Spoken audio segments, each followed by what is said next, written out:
Welcome to Succession Stories. This is the first time I've had two brothers on the show together. So this is a little bit of an experiment. So welcome, Dave. Welcome, Chris. I'm excited to talk with you about how you built your business and the exit that you had. Let's dive in. Dave, why don't we start with you? Tell me about the business that you two founded together. Yeah, absolutely. So our business was called AppArmor, and we were kind of in a niche market. We built these unique products that were called mobile safety apps. And basically the gist of it is this. If you went to university or college, because that was sort of our primary market, there was an app there that was branded to the institution that you could press a button and it would call the campus security or campus police group on campus and also provide them with your location in real time. So if you think of sort of like those blue light poles, those emergency poles on campus, this was meant to be in some cases a replacement, in some cases like supplementary to some of the services that were provided by those poles. So it started out with that kind of like simple idea. And then over time, the business really, grew very quickly and expanded. We actually ended up working with hundreds of different institutions and different organizations also in healthcare and K-12 schools, large multinational corporations. And the app had tons of different features. So everything from, like I just mentioned, that sort of that panic button, we'll say, to being able to share your location in real time with a friend as you're walking home, maybe from the library or something like that, or receiving what's called emergency notifications. Those emergency alerts, kind of like Amber Alerts that you get on your phone, but through the mobile app when there's an emergency happening when it's related to your organization. So lots of different like features built out, and it was a real journey. We started out, I think, as a side hustle. I want to say back in about 2011. And, led to some really good outcomes. I think by the 2022, it's almost like 10 straight years of working on the business and growing it organically over time. Yeah, and I'm excited to talk with you today and unfold that story about your exit. And before we go there, though, I got to ask Chris, what was it like to work with your brother? Did you always say, hey, I'm going to build a business with my brother and we're not going to kill each other? No, we've always had a pretty good relationship. So I'm actually 10 years older than Dave. So as I was growing up, Dave was the little kid that was tagging along. And then I think by the time he was 16, he had outgrown me. He was taller than me and bigger than me. So for the last I don't know, 20 odd years, everybody's thought Dave is the older brother and I'm actually the younger brother. So it's been weird. But we work really well together, mostly because we're complementary skills. So I'm the coder. I'm the guy that writes the code, does all the nerdy things like that. Dave's the guy who goes out and gets the sales. So when you think of a lot of different tech startups, there's always been kind of like the nerd and then the sales guy. So if you think of like Microsoft and, Bill Gates was the nerd and Steve Ballmer was sort of like the sales guy. There's a lot of those types of setups in tech companies. So we were kind of like that as well. Worked out really well. The first 10 years I was running my business, I was the solo entrepreneur. And quite frankly, everybody was owning me. I was working so hard, but I didn't have like somebody who was like Dave, who was like the person out there advocating for us, getting the deals, doing all that side of it. So our business really took off when we teamed up and started working together. The one thing too that really works in our favor is that we both have the same business training. We both went to the same business school, about a year apart. Like I did it when I was like in my early 30s. Dave did it when he was in his early 20s. But we both have the same business training. So that's worked out really well. And the business school that we went to was a team-based MBA program. So you learn to work in kind of like this creative chaos. So Dave and I, obviously, we're very candid with each other, but we learned that when we have these disagreements, the way to solve them is find data. Because usually if we can find data, we can come to an agreement on something.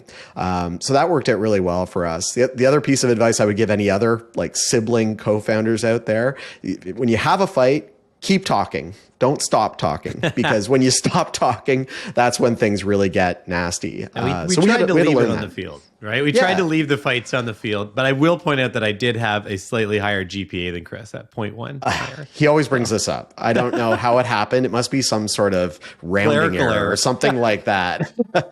I have no doubt you guys are competitive, but you also have your strengths in your own swim lanes. One of the things I want to go back to is this 10-year overnight success. It's so fascinating. So many times I hear the number 10, and you guys were in that ballpark as well.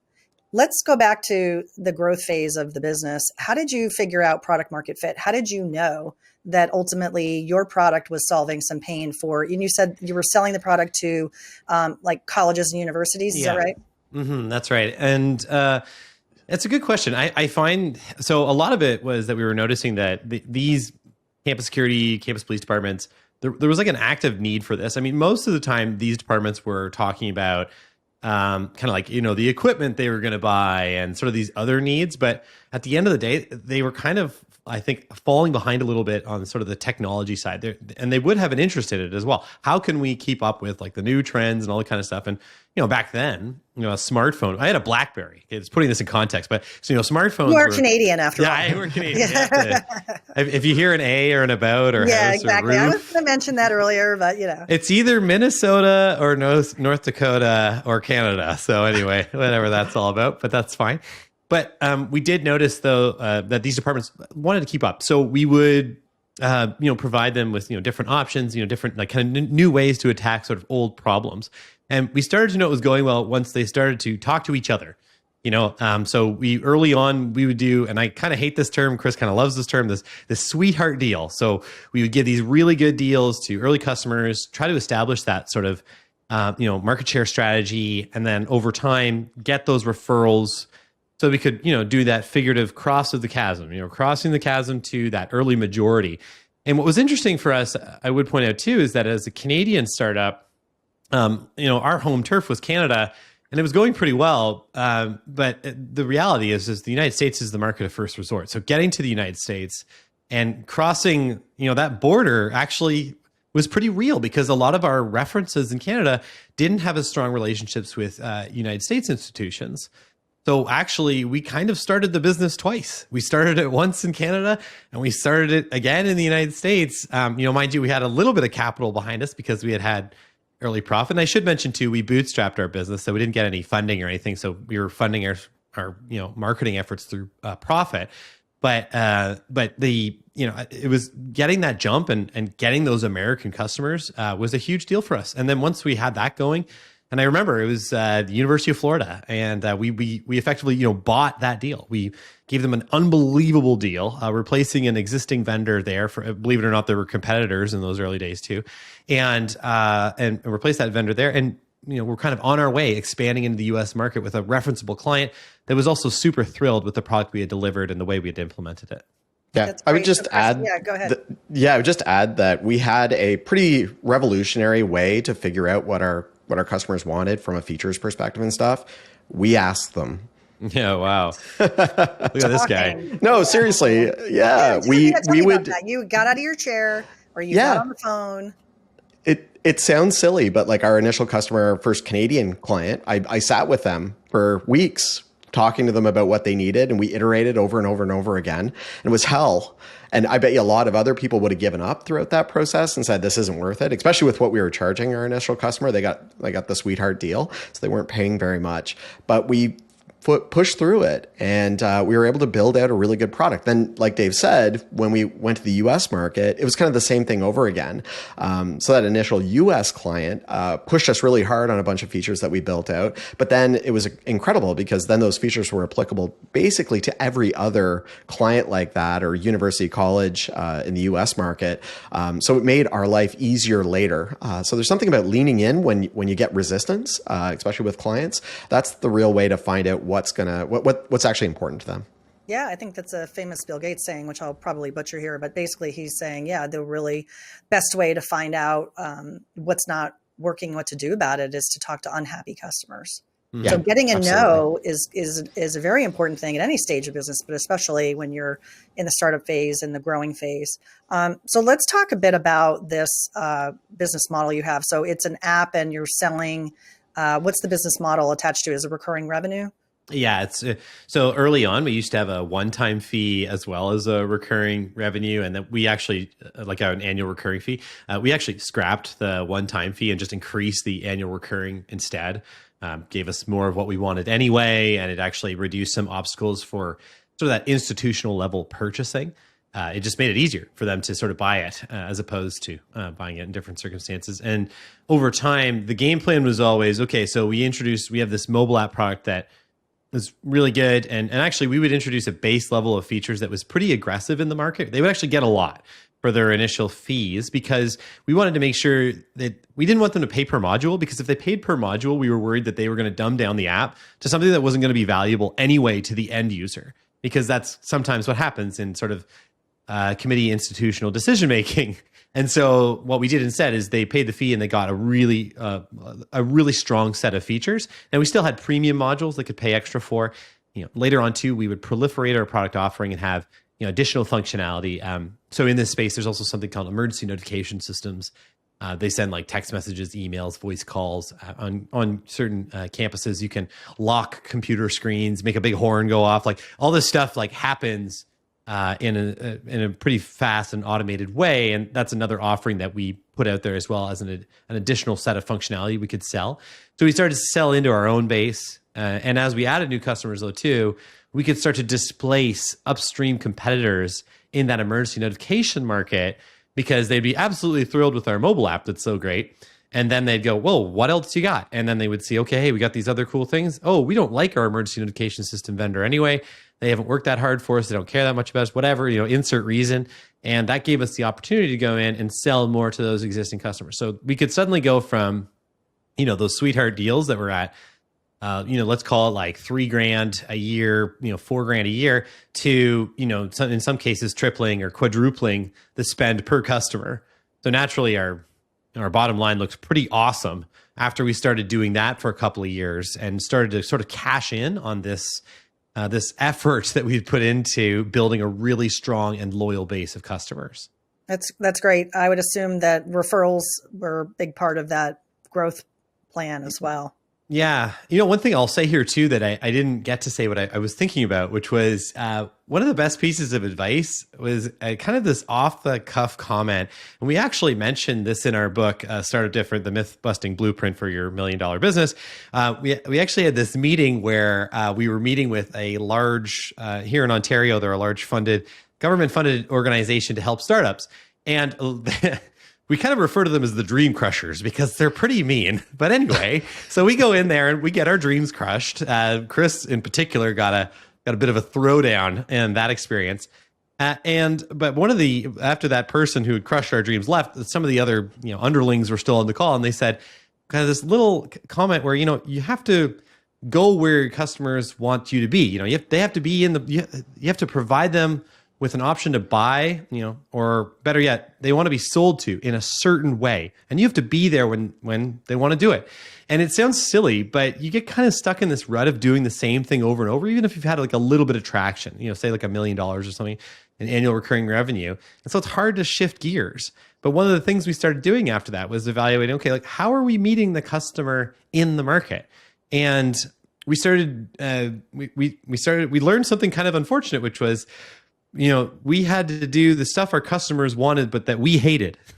So two really easy examples here, going to trade shows. And I don't mean like going to one or two. We went to like 45 trade shows in a year, 50 plus in the next year, because we needed to be there. We needed the face time with customers.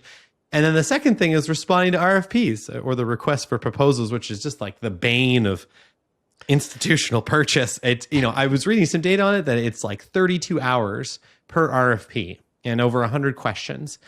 And so you can imagine you've got a couple on the go. You're talking, many days of work to have a shot at a deal. But we knew we needed to do that to get to the next level, or to the next sort of wallet size for a lot of our customers. So it was kind of this little comment that we heard in a meeting where we were basically being crushed, that actually led to a bit of a change in how we were doing things, and fundamentally a lot more revenue and profit at the end of the day.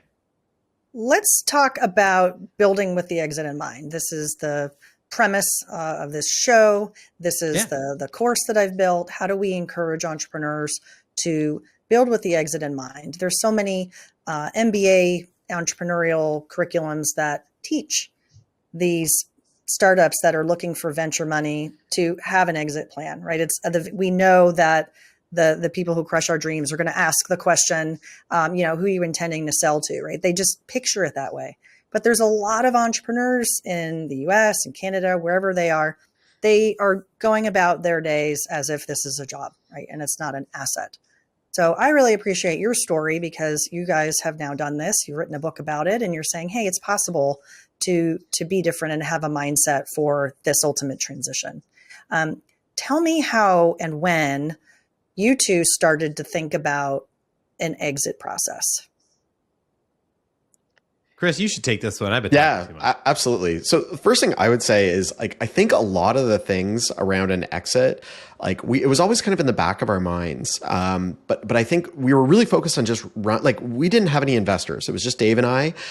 We were profitable. We had a couple of years where we did dividends to ourselves that all of a sudden we joked that we were making pro athlete salaries, like not like LeBron James pro athlete salaries, but like really crappy pro athlete salaries. But we felt really good about it. And we'd had this real success and we were always driving towards that profitability.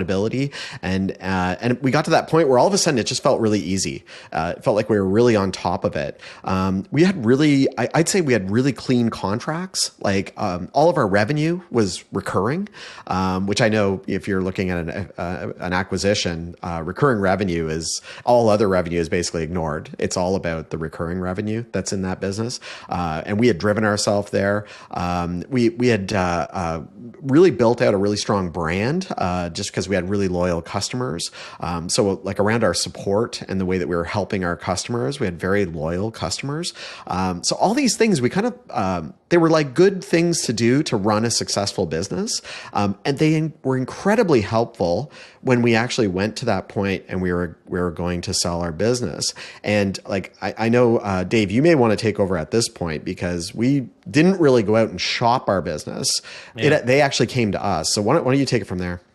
Yeah, like I think I will say as a quick segue, one of the big things about Startup Different too is that we were sort of like myth busting. And one of the big myths in this category was we felt like, there was definitely a pressure to like get the bankers and start chopping the business around and doing that kind of thing. But our experience was a bit different because we had actually built this like highly profitable business that didn't have any complicated sort of like cap table or anything like that. It was just Chris and I on the cap table.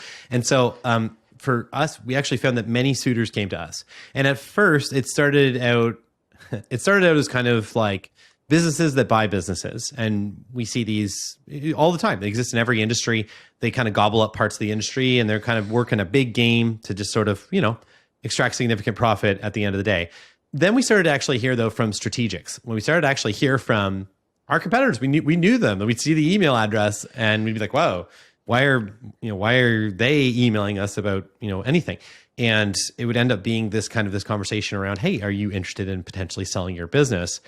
And this is sort of what happened to us. So we had a couple of different suitors at the same time. And for what it's worth, it wasn't our first interaction with these businesses. We actually had a few, I'll just like call it that with other competitors, not the people who ended up buying us or anything like that, or even the ones I was talking to, but there was some like sketchy stuff in the market. Sometimes, other companies do kind of like weird things. And so years before, I had actually warned the company that ended up acquiring us. I had actually warned them. I sent an email, by the way, competitor B over here is doing some kind of shady stuff in the market and they might be trying to basically con you a little bit. So heads up for that. And that was actually the first interaction we had with them. And when we went back and later, years later, we were acquired, the CEO of that company, one of the first things he said to us said, hey, by the way, I want to thank you for that thing with competitor B when they tried that sneaky business.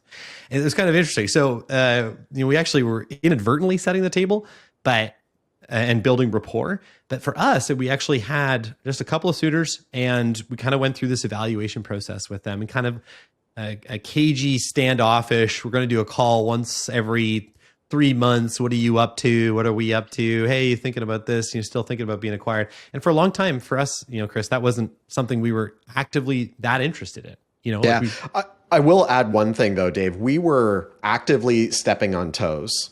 Okay. Yeah. We were, our reputation in the marketplace was we were that nice little app company. Okay. And then all of a sudden we started building mass notification systems and command and control systems. And we were then competing and winning a lot of deals. So we were stepping hard on some toes of some very big competitors. One was a publicly traded company that was in a crazy acquisition phase.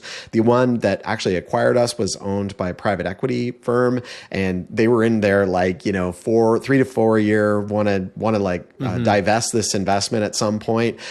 So we happened to, I don't know if it was totally intentional. It was like we were just trying to grow our business and figure out where we could find more revenue, more profit.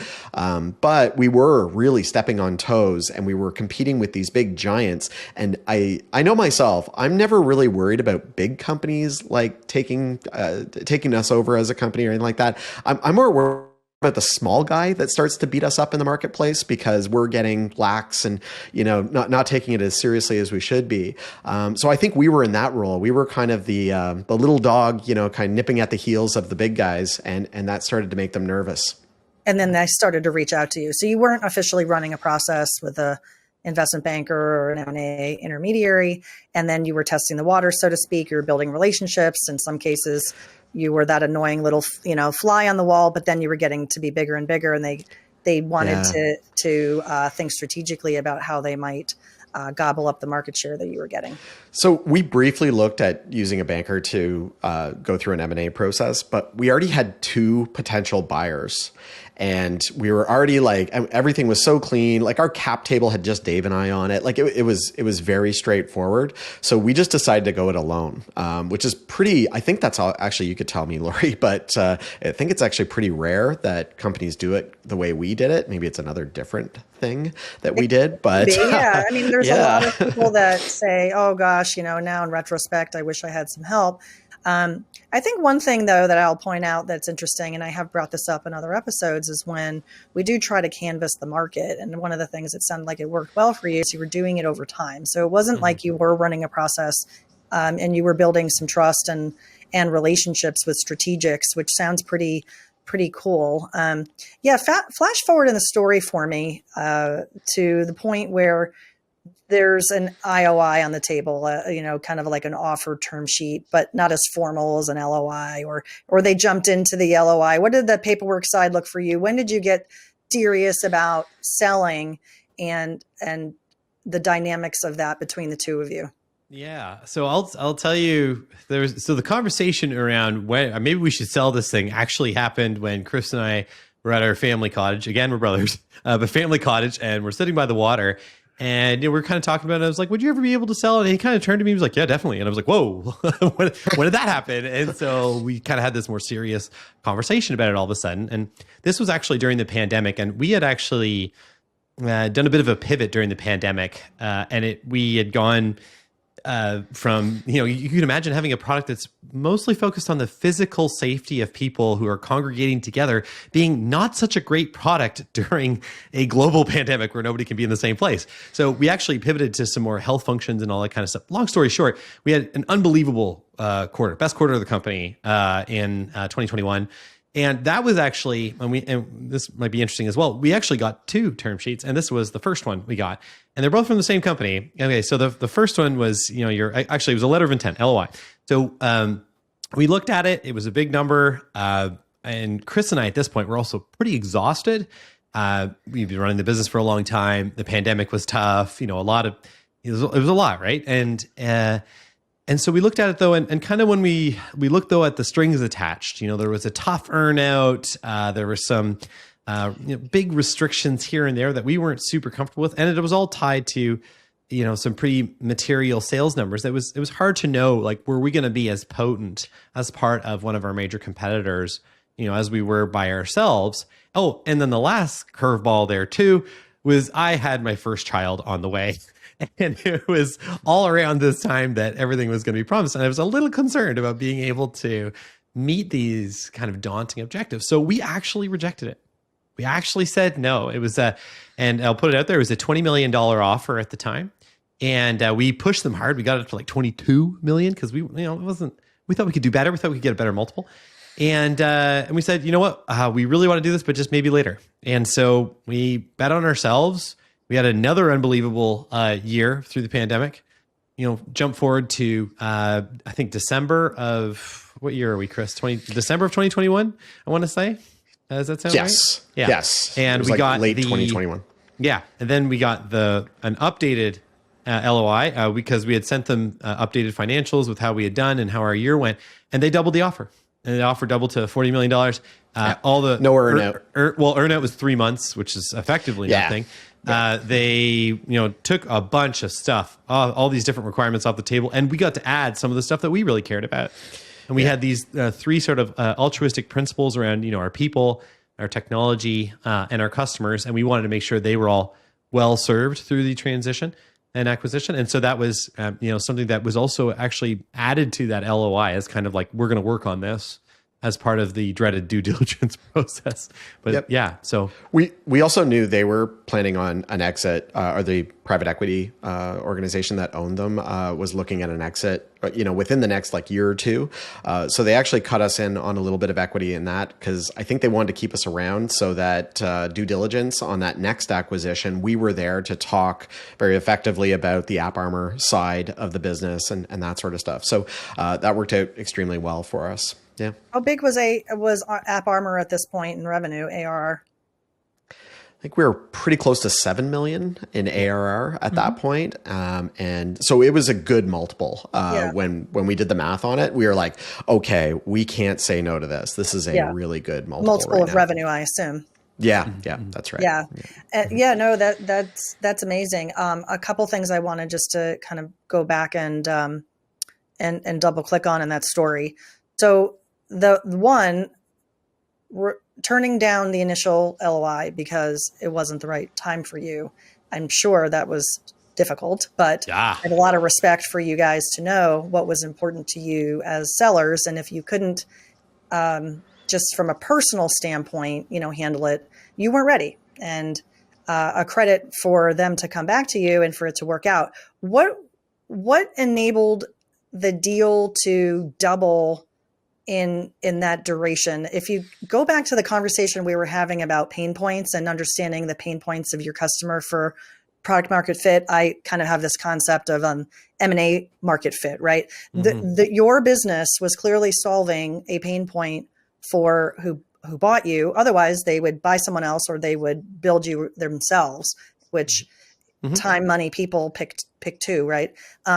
So what was the big pain point that your business was solving for them, and what warranted that amazing second offer? Two things. One is that, I think for them, they needed to see proof that we could maintain our double-digit growth. We had been named one of the 200 fastest growing companies in Canada in 2020. Which is kind of funny. It's like the world's smallest big screen TV, but it was something. And so, we were in this really good position, but they wanted to see that we could keep that growth going. So I think they didn't quite believe in us on the multiple perspective. The other thing though, that was very important was that the company that was, so we were talking to the private equity group, but the company that specifically was buying us was kind of like a little one totem lower on the ladder there. They had missed their sales targets for 2 years effectively. And so I think that when the venture capital firm was considering how are we going to package the big everybody together and offload this thing, they thought, okay, if we can bring in this other company, we add that to the, obviously the revenue of the organization as a whole, that makes up for a couple of years of frankly missed targets, and we're back at a really good place to be able to package the entire thing.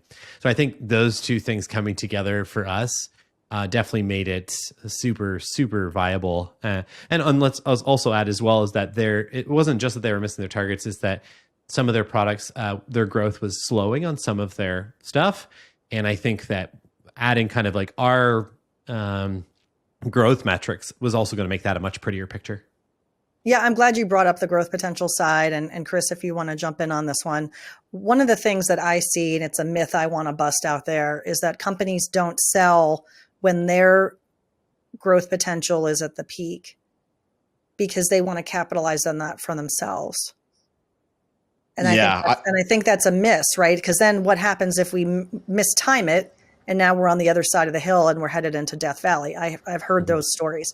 Sounds like you guys demonstrated the growth and you sold on the upside, right? You were selling when the growth potential could still be harvested by the buyer. Can you talk about that? Yeah, I can talk briefly about that because we were definitely on that upswing. But what was interesting is that when we got acquired, I don't know the exact number, Dave. Was it about 30 salespeople that Rave had in their organization? So you think about then injecting our product into a sales department with like 30 salespeople when we had, what did we have? Five or six salespeople? Five. So it was just like that curve just went skyrocketed because we were selling more than ever. So we knew that we were on the upswing, but we knew that, like it was good for Rave because they were then going to be able to take our product and go to all their existing clients and upsell them that product. So it was incredibly effective. Actually, Dave, you should talk about this because it's more of a sales and marketing side of the business thing. I mean, just really quickly, it was a product that they could immediately turn around and talk to all their customers about, because we actually also had some mutual customers, but they could talk to their existing customers as an immediate upsell at like 10 to 15K a pop. And Rave had thousands of customers. So it was Rave Mobile Safety was the company that acquired us. Just if we keep saying Rave over and over, that's what we're talking about.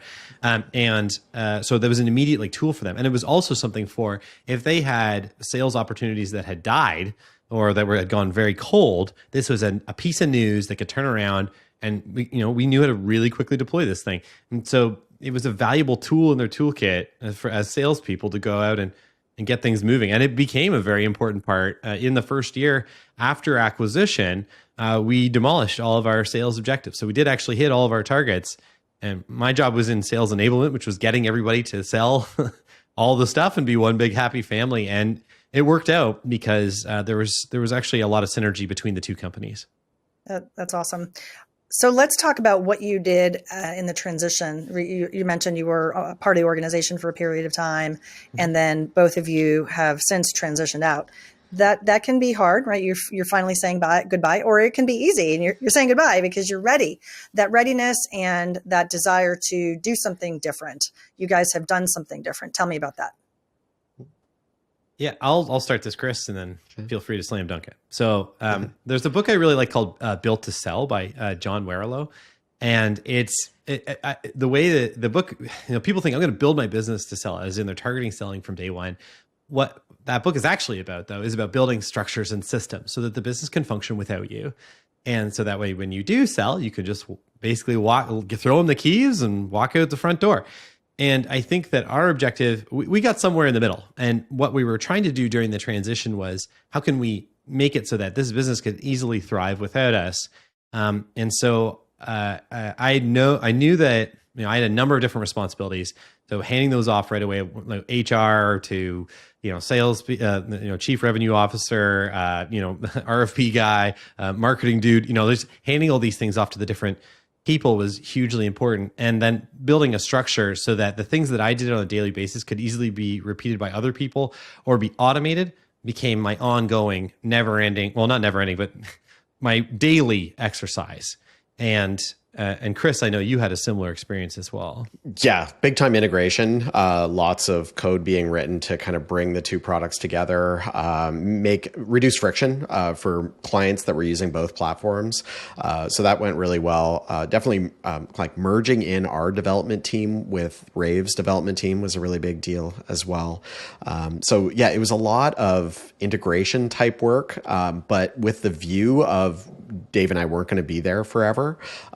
So that went quite well. I think we worked really hard when we owned the business, but we really left it on the field through that integration process. Like we wanted to be really above board, that there was no question that Dave and Chris went to the mat. I'm sure there are stories of founders who get acquired and then just start mailing it in during the integration process once they've got their check. And we definitely didn't want to be like them. So it went extremely well. So the math on the doubling the offer, that put the offer in the 40 millions? Mm-hmm. That's right. Yeah, absolutely. That's incredible. Good for you guys. That's an amazing story. Thank you for kind of the rewind there. And tell me about the book that you've written. It's out in the world. It's so exciting. I know you have a podcast. You two continue to work together and continue to go to the cottage, and you continue to be brothers. And you haven't killed each other yet, which is amazing. You're absolutely a wonderful team, I can tell. Tell me about how you've been leveraging your experience to help other entrepreneurs. Yeah, so I love business books. I just mentioned one that I really like, and I think throughout a lot of my early days as a founder, I was just absorbing so much information, particularly when the business was a side hustle. I had actually a very long commute, and so I was reading probably a new business book.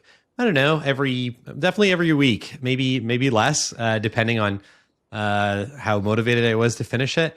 And it was really kind of setting me up and to have a successful business. So what I wanted to do, and what Chris wanted to do as well, was author something that we think could help entrepreneurs who are starting out their businesses and try to avoid a lot of the mistakes that we made.